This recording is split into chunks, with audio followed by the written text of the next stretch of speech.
How's it going? We are live. We're okay, totally live. We're setting up Periscope and YouTube here for our second episode of the John and Alex Show. We skipped the whole intro today. We had a highly produced introduction music and screenshot. Now we skipped it this morning. Okay. We're working on a better solution. Good morning. Yeah, good morning. So this is the John and Alex Show. I'm Alex. I'm John. And you are tuning in to our second episode of this live stream.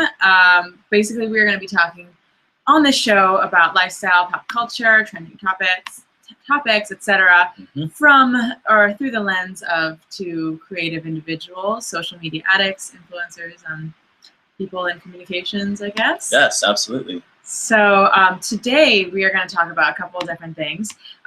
As you may know, the Syrian refugee controversy is pretty big, so we're going to touch on that a little bit. We're also going to talk a little bit about some trending topics, Tinder, sodomy, stuff like that. Yeah. So, yeah. So we last broadcasted on Monday. Yep, Monday. We learned a lot from that. November 16th. Right. We were pretty much just like talking about random things. We kind of went in with no script. No script. I mean, there is obviously no script today either. I can tell. But yeah, we were kind of like, oh yeah, so our first episode is going to be about like introducing ourselves and introducing the show, and we kind of just went on for like 45 minutes about really random things. So yeah, so now we're gonna streaming it a little bit more, having a topic. We're gonna have different segments. Yep. One of our first segments is going to be about trending topics. Just trending topics. So what's trending? So I went on Twitter this morning to see what was trending. And one of the things that is trending actually is Tinder. Right. So that's I didn't know about this. I didn't have a chance to check Twitter right before we started. So yeah. Alex blazed in here this morning and started talking about Tinder. Well, yeah, I mean, I go through Twitter trending topics, and when I see Tinder, I'm like, oh, what did they do this time? The last time it was trending, I believe there was a Vanity Fair article about Tinder that, you know, had a perspective that a lot of us were thinking, but they kind of just went ahead and said it. And this time around, it is CEO, I believe his name is Steve Rand, who gave it an interview, and it was a little crazy. I guess some things were said, including the word sodomy, which was kind of used inappropriately. Incorrectly. You know, incorrectly. I guess he was talking about. I get my S words mixed up. Yeah, that's true. That's true. It could have happened to anybody. But he said that, you know, like apparently people on Tinder like to have intellectual conversations, and they get turned on by that. I think the word for that is like sodomy. And I think the word he was looking for was sapiosexual. Sapiosexual. So vocabulary is very important, people. Yes, it is. Yeah. Is that a trend, though? I see a lot of people that are into that intellectual stuff. I would say I am. I mean, who wouldn't be? Yeah, I guess so. Right, totally. Yeah, what are your opinions? My opinions on Tinder or intellectual conversation? Well, I was talking to our viewers, but yeah, actually, sure. Oh, their opinions. Those matter also. It was interesting. I was on Tinder once, actually. I think I was in Seattle, and I was just looking through to see who's in the area, and actually got like a Las Vegas marketing company in my feed. Okay. So you know me, I always tie it back to social media. They were advertising a day club in Las Vegas. Okay. And it's interesting. It was just a profile someone set up, and if you swipe right, then they send you information about their event. Okay. So from a marketing standpoint, I thought it was pretty interesting. And what club was this? It was Marquee Day Club in Las Vegas. I've heard about Day Club. It was just interesting to see how different marketers are using something like Tinder. I sent it to Flash, and I was like, hey, you know, see how people are using Tinder. It's really interesting. Yeah. Yeah, because that's geo-based, right? So if you're in the location, based on your search settings, that's who you'll get matched with. And then if you swipe left or swipe right, for those of you who don't know, it's basically a bottom-up sort of, do you like this person or not? If you both match, then you're able to message. Right. You can connect and meet up in real life, and that's kind of how it works. So it's like the dating app of our generation, it seems like. I know there are several other dating apps that have been coming out, such as Hinge. I know there's a friend meetup app called Meetup, where you can find your group of friends and do some cool stuff. But yeah, it's really interesting how we connect nowadays. It is. It is very interesting how accessible it is. Yeah, I think. that's true. You know, and I feel like that partially affects how people communicate sometimes. Definitely. In person. Yeah, for sure. Yeah. And like I mentioned in the last episode, we actually met through like Facebook and Instagram as well. Just like, oh, we're following each other. Hey, let's actually meet in person. Sure. Yeah. So not a lot of people actually talk person to person these days. So. And if I mean, like when we're talking person to person, there's still a screen going on. There's 2 screens going on. Yeah. I mean. That used to be me. I used to totally, at dinner, you know, I would be like on my phone, texting them my response to the question they're asking me. I don't know. You gotta be conscious about what you're doing. doing. It's about being present. I'm totally guilty of like reading on Facebook while I'm eating.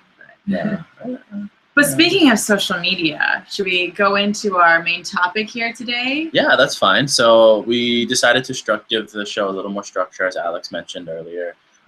So we're gonna do a little intro, trending topics, and then we'll work on doing like maybe 1 or 2 topics per show.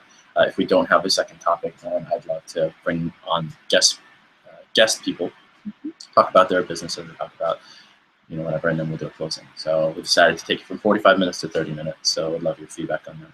Yeah. So speaking of social media, my Facebook, I'm not sure about your Facebook or Twitter, was going crazy. It was literally, it was popping off, which by the way is a term that even President Obama used the other day. Popping off. Yeah, it was going crazy. People were, okay, a little bit of premise here. On Monday, November 16th, our governor, David Ige, gave a statement in support of accepting Syrian refugees, which several other governors did, and many governors did not. And when he gave this statement on Monday, there was just an outpour, it seemed, on my Facebook of hateful comments saying really terrible things about our governor, saying, we cannot be accepting these Syrian refugees. We have a huge homeless problem. They could potentially be terrorists. We want tourists, not terrorists. Terrorists, yeah. So anyway, I was also seeing the opposition of that as well on my Facebook, and I was a little bit overwhelmed, especially with everything that had happened over the weekend with the attacks, in Paris, and everyone changing their Facebook profile picture to the flag, and there's already a lot going on social media in regards to terrorism, ISIS in general, and I was kind of like, whoa, I didn't quite know what to think. I was just a little bit I was pretty upset though that so many of my friends on Facebook were calling out our governor and saying these really hateful comments. They were turning against each other. I saw family members like going off on each other, and I was like, what is going on, people? So anyway, that night, I actually got in contact with one of my friends who I knew had a lot of knowledge on what was going on in the Middle East. My friend Sterling, he is a world-class debater, and he, got his master's in education at Harvard. He's currently pursuing his doctorate in education here at the University of Hawaii. And I knew he was studying up on what was going on in Syria and with ISIS for this world debate that's happening this December. Why isn't Sterling a guest on today's show? I was going to invite him, actually. I felt a little... You should text him and be like, hey, you want to jump on the hangout? Well, he actually... So, I talked to him, and he gave me a very extensive lowdown on what is happening. Okay. And it was very, very informative. And regarding the refugees, he actually posted something very similar to what he had told me that night. And, it went by pretty viral, I would say. Like, it got like 40 shares on it. I shared it as well. What he was talking about was, essentially that out of the 10,000 refugees that President Barack Obama has, said that we would be accepting, in comparison to that, I mean, our population is very small to the rest of the United States, and we probably won't be getting very many Syrian refugees at all.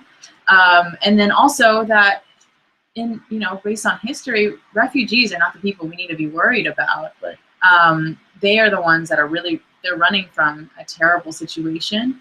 And basically all of, you know, if not majority of terrorist attacks that have happened have not been from refugees. Right. They have been from citizens, you know, here in the U.S. or people who have come into this country through other avenues like student visas, etc. In fact, there's a great article by The Economist that talks about this. And, you know, he mentioned some other really great points. So if you're on my Facebook, check it out. Sterling Higa, follow him. He's got really great content. Absolutely, dude is very intelligent, and I actually saw Sterling's post also, and I think for me it was probably one of the first issues that I've seen so much misinformation. Yeah. You know, I've actually had people come up to me and say, "Hey, did you hear about what Ige did to Hawaii?" And I was like, "What did you think that was?" And it's just interesting to see how like memes were created and people are making fun of the situation as a way to express themselves. You know, everyone's a publisher and a storyteller now on social media. Sure. So it's really interesting to see how that misinformation went viral. Really. Sure. I mean, I think we so often blame the media, you know, the general media for skewing these stories. But if you think about it, we now are the media. We are social media, and we create these, you know, these angles that sometimes are not correct. And if you have been following, you know, what's been going on since Monday, Governor David Ige gave another statement clarifying several facts. That was last night. Yeah, last night. And, you know, he kind of confirmed a lot of what Sterling had said. And he also talked about how he is dealing with the homeless situation. In fact, the same day that he gave the statement on Monday, he had also had another conference or meeting on allocating emergency funds for the homeless here in Hawaii. So, you know, he's on top of it, guys. Don't, you know, I know we're all freaking out. Didn't he also say that maybe I could have thought a little more careful about sure. And you know, in hindsight, that's we all can say the same thing, right? Yeah. Also, you know, according to the Refugee Act of 1980, like you kind of have to accept refugees anyway, right? So he probably had that in mind and didn't really go with I don't know, I guess he didn't realize that a lot of people may have not thought about that. Mm-hmm. I don't know. It's tough being governor. It is. Yeah, it's tough being any political leader or any leader in general. Yeah, I think it was refreshing to see a lot of my friends sort of take the stance of being informed instead of just posting. Sure. You know, or at least be empowered enough to do your own research and learn the facts instead of just believing everything that you read on the internet. Mm-hmm. It's really easy to just say, "Oh yeah, this is really, you know, this seems appalling. Let's share it and spread it." Sure. You know, so it's a problem. Definitely, I would say so. I think we have so much information at our fingertips now. Right. It's quite easy to just be like, "Oh wow, I watched this little clip on Facebook or YouTube, and I felt something from it. I'm going to share it. I'm going to include my own opinion about it, and we'll see what happens." Right. Which is great that people are sharing and people are feeling empowered to express themselves and create content around it. I think that's the beauty of social media. You know, the accessibility of the tools that we have is so great. You know, spending a couple of years in the news industry in one of Hawaii's top newsrooms, ethics and credibility was such an important part of everything that we did. Mm-hmm. You know, and that integrity, the journalistic integrity. And it was during a time I was working at the Home of the Advertiser in the newsroom. During a time where social media just got popular. So I launched Twitter for the newsroom, and it was really our first shot at seeing how we could tell the news through social media. You know, we had to condense everything down to 140 characters. Right. We were doing live streaming video. We actually live streamed Barack Obama's visit here, his first visit. Oh, that's exciting. And then presidential campaigns and things like that. So it's really interesting for us to use those tools and really see how the new landscape look, you know, and things like commenting and stuff. So we had redesigned the website also, and there was a commenting system, and I literally had to ban some people 50 times. So, and it's amazing what happens when you give people the opportunity to speak their mind. You know, you want to create a place for conversation, and at the same time, it also breeds some issues. Yeah, absolutely. And that was kind of our second topic that we wanted to talk about today, which is, getting information from social media and actually where we even get our news now. Because I know you and I get a lot of news from social media, or we start hearing about it first through social, and then start, digging a little deeper, start going into the traditional media and kind of fact checking, kind of, finding out a little bit more. Yeah, definitely.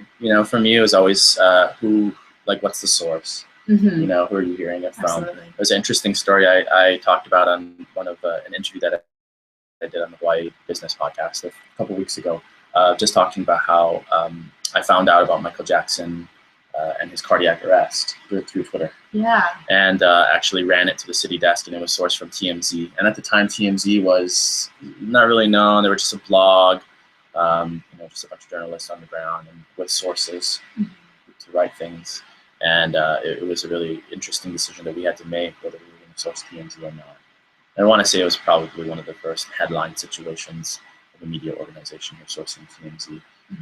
So it was interesting how that whole thing panned out, and it did end up being true, which in the end it was a credible source.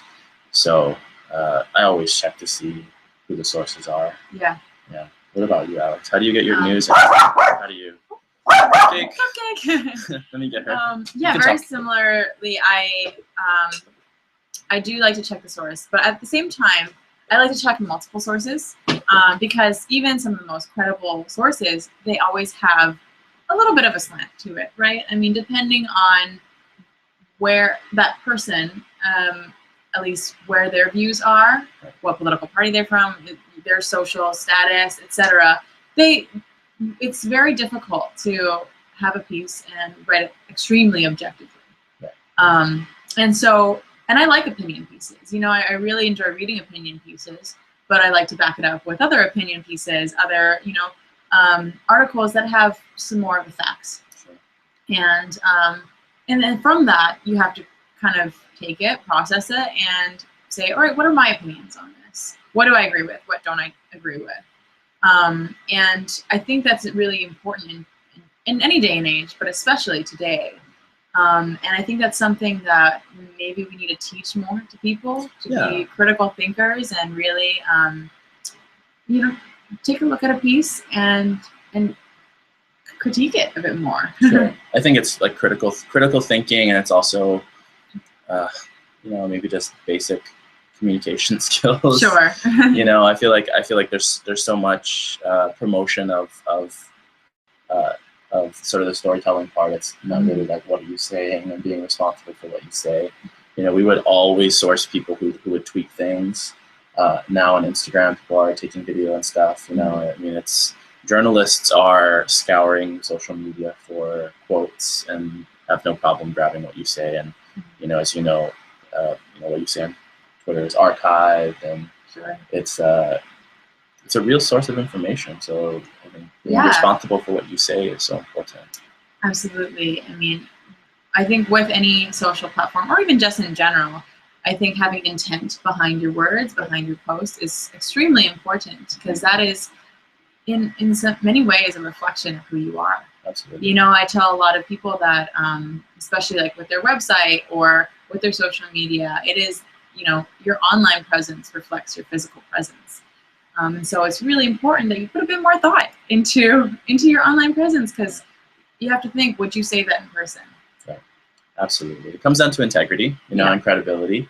I think that, as people, I feel like transparency and credibility, especially in this day and age, is so important. People expect you to represent yourself the way that you actually are in person. And, sure. I know that the beauty of social media before was the fact that, it's sort of anonymous and anyone can do anything. However, I feel like the two worlds are starting to transcend, where it's becoming a lot more oneness, right? Between the person, especially with live streaming platforms now, it's like can't really hide behind a screen name anymore. So there true. are even some news websites that don't allow you to use a screen name. You have to use your real name, so that you are you're responsible for the content that you post and for the comments that you make. Even YouTube now, right? You pretty much have to use your your email address and kind of like your name as your screen name, whereas before you could put like XOXO kitties or something. Right. I was with John Garcia. It's also an interesting sort of look at personal branding. You know, Sure. Like who I am as a person is a lot more important now. It holds a lot more weight, especially for someone who has a large following. You know, so that personal brand is so important. So whenever we do anything marketing, whether it's a personality or whether it's a company, we always take a look at the personal brand first. You know, and see how people are perceiving someone's brand. Sure. And how are you representing yourself, and what kind of personality you have online and offline. I think that's something that I definitely learned throughout my experience as a pageant girl. You know, it's you are being seen, and everything that you post on social media is something that other people are going to look at. Right. And as a role model, you have to be very intentional with what you say and what you do, and kind of allowing, you know, having at a young age to be able to understand that. And I say young, like, I don't know, 18, 19. Yeah. But now people are on social media and they're like 10, right? So this is something that we really need to start. Does Facebook have an age limit still? I don't know, but I was giving possibly. But you know, I was giving a talk at an elementary school, and you know, I was talking to them about empowerment and whatnot, and they were like, "Add me on Instagram!" Like they were busting out their iPhones, and they're like 9 and 10. I'm just, what? I didn't even have a smartphone until I was like out of high school. I was in the newsroom once doing some work, and we do these school tours through the newsroom for classes, and these little, it must have been like 5. There was actually Punaho's kindergarten class, and there was their digital publishing course. What? I was like, really? I'm not gonna. This is like competition here. Oh my goodness! They're 5 years old taking desktop publishing, which is awesome. So yeah, no, I encourage that. You know, so much of the future is going to be about being, you know, literate or, you know, fluent in technology. Yeah, really, they're digital natives, really. You know, I was born in a time where, and Alexander, and if you have a similar experience, I was born during a time where my dad still watched the news every night and read newspaper. I tell this story all the time. However, when I got to high school, like Roadrunner launched. You know, so I understand traditional media and its importance and its role in the communication flow. However, everything I do is digital. You know, it's what I know. It's when I first started using computers, everything was digital. So a lot of my work has been in the crossroads of old and new. Yeah. You know, bridging the gap between the two, because I feel like it's that relationship between traditional media and new media is so important. And when it's done right, it can be really effective. Absolutely. I think being in PR as well, I find the same, exactly what you're saying. Another thing that I've found really is, you know, before you would take a news article, for instance, right? You would print it in the newspaper, and for the most part, unless you kept that newspaper, that was kind of that. Then you move on to the next day's news and what was in the paper that day. And now so much of what we have is archived. It's right online. You can access it so easily. And you can really bring up a news article that was published months ago, years ago, and say, check this out right now. See how it fits with what's happening in today's world.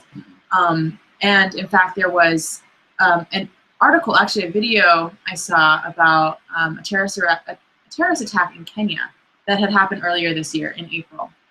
And someone on my Facebook had posted it, another attack, you know, this time in Kenya. And I was like freaking out a little bit, like again, but it was something that had happened months ago. And this person had not checked the date on it and thought that this had happened in real time, you know, probably because they had seen it on another person's social media or something. And so I think those lines start to get blurred as well. You know, when was something published? And, you know, like we talked about, checking the source, but also checking the date. Yeah, this is a good point, Alex, because Facebook and the way that they get you to dive deeper into some of the content is they'll bring up, you know, they'll display older news that could have relevancy today just based on keywords. So it's really easy to say, like, to see something, another situation pop up in the feed, and you know, I want to say that I might have seen that same story, and I was like, dang, another attack, and I didn't think to look, you know, who the source was. And the source could have been credible. I didn't look at the date, so it can happen to anyone, and it's And if you think about when you are just scrolling through your feed, you know, if you're like me and you like really going into those articles or like looking at the videos. You're not just scrolling. Yeah, then you might find, you know, the right information. But definitely, I can see how people would just scroll through their feed and automatically say there was another attack in Kenya. Right. And then that's how the misinformation starts again. So yeah, it's just kind of looping back there. Yeah, for sure. If you're tuning in for the first time, this is the John and Alex Show. We're talking about a bunch of topics today, mainly centered around news and social media, how people get their information from a credible source. Sure, and looks like we have 5 minutes. Yeah, so. we have about 5 minutes left. It's been a really quick 30 minutes or so. We would love to hear from you. If you have comments, if you have any topic ideas or feedback, we would love to hear from you. If you actually clicked on the YouTube channel link, there is a chat. If you go into theater mode, mouse over the video and click the rectangle box in the bottom right corner, there's a theater mode that gives you a chat function. And we'll be working on our website and some other goodies to allow you to better interact with us on the day-to-day Yeah, and basis. if you are on Periscope right now, give us a heart, a comment, and share it with your feeds. Yeah, absolutely. And so we'll be broadcasting again, just as a reminder, on Monday, Wednesdays, and Friday. So our next show will be on Friday. And we're thinking of bringing in a special guest, Yes, right? we are. We're still working on who that special guest is, and we'll do a better job of promoting beforehand. Yeah, so this is show number 2. So far, we've just been like, oh yeah, tune in tomorrow, tonight. Yeah, we promoted it. We promoted it 2 minutes before we went live. That's a great way to not gain any followers. Yeah, but you know what? We actually did decently, right? I mean, I think with the replay feature now, you can tune in at any time. You can tune in at any time. Looking at our analytics, we had 100 views cool. on our first episode, you know, and a lot of those views came to replay. I want to say that our initial viewership is like 40 people or something like that. And over the course of the last 2 days or so, you know, about 80 other people, 70 other people tuned in. Very nice. Yeah. Yeah, super cool. So yeah, if you are not tuning in live, I mean, they're still watching this, so feel free to still comment and let us know what you think. We definitely don't need to be live to take your comments. And we are always looking at ways to improve the show, because we want to provide cool information for you. So, you know, I mean, that's how this whole thing was born. Yeah, we want to talk about interesting and relevant topics that are important to us and other people. So. Yeah, and we know that, you know, we really appreciate your time, and so we don't want to waste it by just talking about random things that you might not care about. So let us know what you do care about, what you want to hear, and we'll kind of give you what we think, and this as far as in the perspective of people who use social media a lot, people who are in the PR, marketing, communication, creative industry.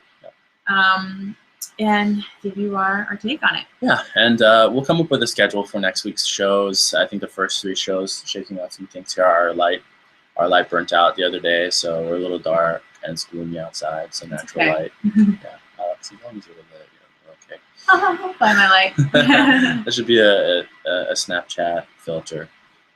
Cool. So 2 more minutes. So Alexandra, how can people find you on social media?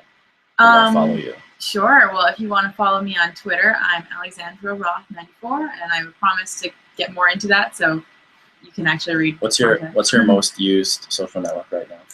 Facebook. Okay. I would say. I think you know, I use my social media for different purposes, and especially when big things are happening, big topics, I turn to Facebook because you can get a little bit more detailed information there.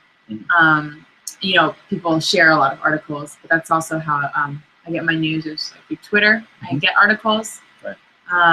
But if you want to see my opinion, go to my Facebook, Alexandra Roth. Okay, sounds good. How about you? For news, probably Facebook. It's probably the social network that I'm most connected to. However, I enjoy Instagram the most. You can follow me on Instagram at John Garcia, or you can just search for John Aloha Garcia on Facebook. Send me a friend request. Yep. Alrighty. Well, we're wrapping up, and we will see you on Friday. Yes, so 7:45, please tune in, share with your friends, and we're using hashtag JohnandAlexShow. Yep, and you can go to the short link, hnl.me/JohnAlexYouTube. That's correct. You got them memorized. Awesome job. All right, well, see you next time, guys. So until next time, peace. Bye, Periscope. Bye, Periscope. Get better at that.